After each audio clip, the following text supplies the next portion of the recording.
أعوذ بالله من الشيطان الرجيم.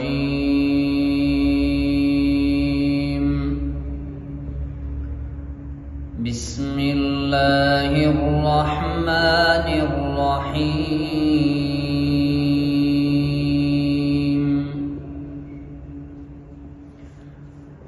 إن هذا القرآن يهدي للتي هي أقوم ويبشر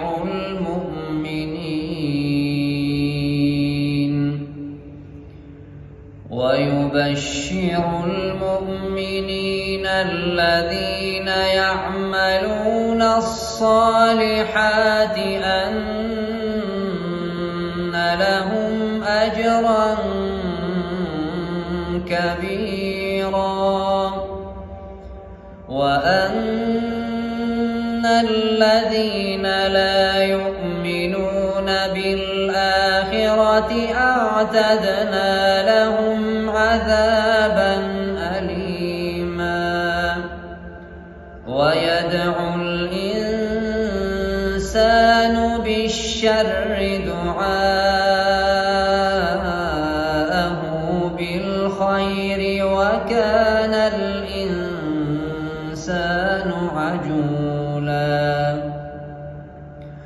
وجعلنا الليل والنهار آيتين فمحونا آية الليل وجعلنا آية النهار مبصرة لتبتغوا فضلا من ربكم ولتعلموا عدد السنين والحساب، وكل شيء فصلناه تفصيلا. وكل إنسان ألزمناه طائره